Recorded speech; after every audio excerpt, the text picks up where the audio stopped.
Keturunan Arab di Indonesia sudah tersebar luas sejak abad ke-7. Tujuannya datang ke Indonesia yaitu untuk berdagang dan melakukan misi berdakwah. Dengan cara mengaji, berhijrah dari satu tempat ke tempat lainnya, hingga mendirikan pesantren. Salah satunya adalah tempat yang saya singgah saat ini, bernama Langgar Tinggi. Didirikan pada tahun 1249 Hijriah atau 1829 Masehi. Tempat ini merupakan tempat singgah pertama warga keturunan Arab dan juga merupakan tempat tertua di daerah Pekojan, Jakarta. Di Jakarta sendiri, pada abad ke-17 Pekojan pernah menjadi saksi kehidupan warga keturunan Arab. Namun, seiring perkembangan zaman, orang keturunan Arab hijrah dari Pekojan ke Condet. Tidak hanya di Jakarta, di Kampung Melayu pun masih ada warga peranakan Arab. Reza Palevi Baraba merupakan seorang keturunan Arab yang masih kental dengan budaya-budayanya. Kali ini Reza akan mengajak kita untuk mengetahui lebih dalam tentang kehidupan keluarga keturunan Arab atau yang biasa disebut mu'alat. Mu'alat itu maksudnya adalah hybrid gitu, semacam ras hybrid yang merupakan campuran dari orang Yaman asli gitu dan juga orang pribumi yang ada di sini. Karena pada umumnya kakek-kakek kita itu ketika datang ke Indonesia, mereka itu datangnya sendiri, nggak bersama keluarganya. Jadi sehingga akhirnya mereka menikah dengan pribumi yang ada di Indonesia, lalu menghasilkan ras baru itu yang kita bilang ras hybrid gitu. Nah, kita ini dari Yaman, Hadramaut. Nah, sedangkan ada juga yang dari Saudi misalnya yang kayak banyak di puncak itu. Nah, yang di puncak-puncak itu biasanya Saudi. Nah, orang Saudi itu biasanya mereka ini nggak menetap di sini, cuma datang untuk liburan aja, ziarah gitu, berkunjung, tamasya, lalu setelah itu mereka pulang lagi. Arab itu datang ke Indonesia itu tujuannya adalah untuk berdagang dan berdakwah pada waktu itu. Kalau bahasa ini kan yang kuat itu bahasa ibu ya. Kayak saya sendiri punya keluarga masih di Abu Dhabi ya.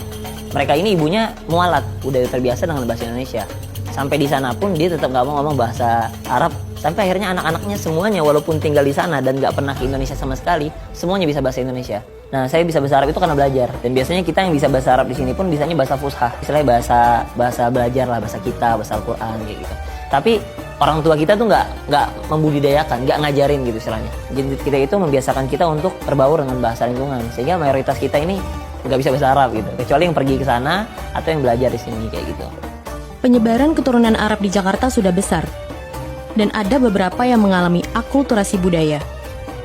Untuk mengetahui lebih jelas mengenai budaya peranakan Arab di Jakarta, kami akan bertatap muka dengan perwakilan Menara Center, sebuah lembaga penelitian mengenai budaya Arab di Indonesia. Mereka membawa budaya Islam. Dalam budaya Islam itu ada aturan-aturan agama yang mereka harus penuhi.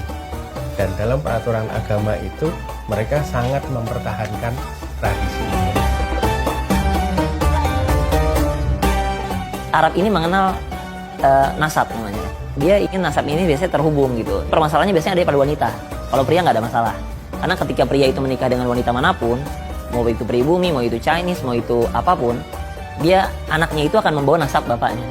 Jadi anaknya itu tetap menjadi Arab gitu secara darah kayak gitu. Biasanya orang Arab ini punya nama cuma satu suku kata aja. Misalnya Faiz, Abdullah.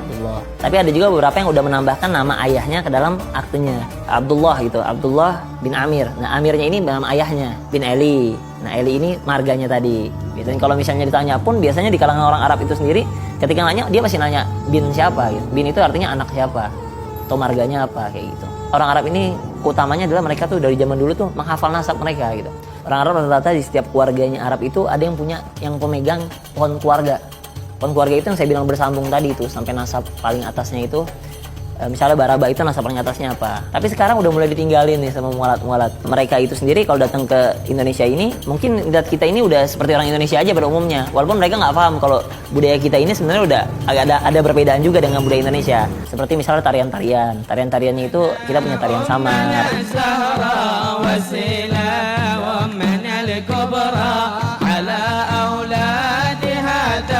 Budaya Arab dan budaya Islam itu harus dipisahkan karena budaya Arab itu nggak sepenuhnya diambil dari budaya Islam, walaupun banyak nilai-nilai Islam yang diserap dalam budaya tersebut kayak gitu. Kalau misalnya kita bicarakan mengenai tarian-tarian itu sebenarnya ada pro kontra juga kan dalam Islam. Apakah itu dibolehkan atau enggak? Iya, tradisi-tradisi itu sebenarnya banyak ya yang masih dipakai di sini. Walaupun sadar atau tidak sadar. Salah satunya tradisinya adalah berdagang itu sendiri gitu. Apapun jobnya mereka selalu meluangkan waktu untuk berdagang gitu. Ada punya side job selalu. Dan yang kedua, kita punya budaya orang Arab ini sukanya nongkrong-nongkrong. Sampai kita membahasakan diri kita sendiri itu namanya jamaah. Jamaah itu artinya kan kumpulan gitu, gabungan. Maksudnya jamaah itu sendiri adalah ngumpul-ngumpul pada waktu itu kayak gitu. Biasanya tradisi-tradisi itu mayoritas juga karena sejalan sama Islam akhirnya dilestarikan gitu.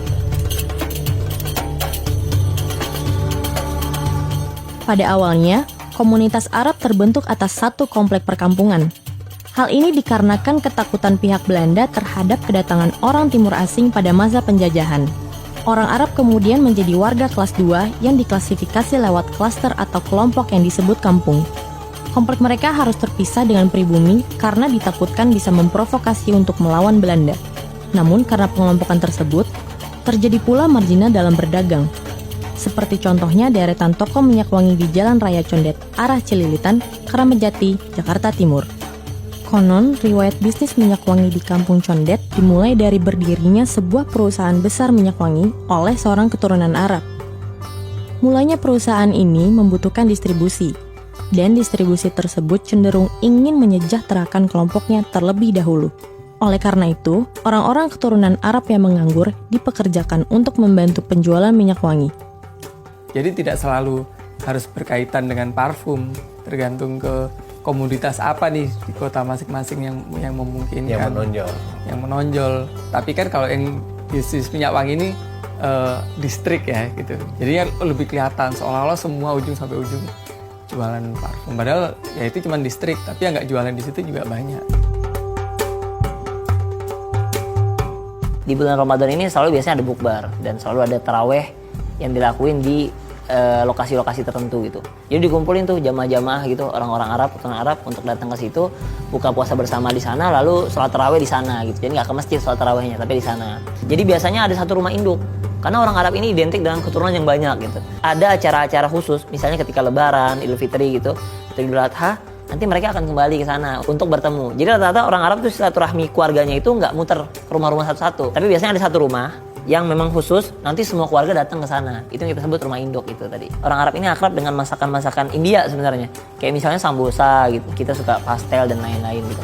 Itu biasanya dimakan setelah buka puasa gitu. Kita makan korma atau minum air putih, setelah itu baru kita makan cemilan-cemilan yang asin-asin lah kayak gitu, kita bahasain kayak gitu. Keberadaan masyarakat pendatang sudah menjadi hal yang tak terpisahkan dari negara ini, yang semakin mempertegas keberagaman Indonesia. Sudah sepantasnya kita menghargai setiap perbedaan yang ada, karena hal itu telah menjadi identitas bangsa.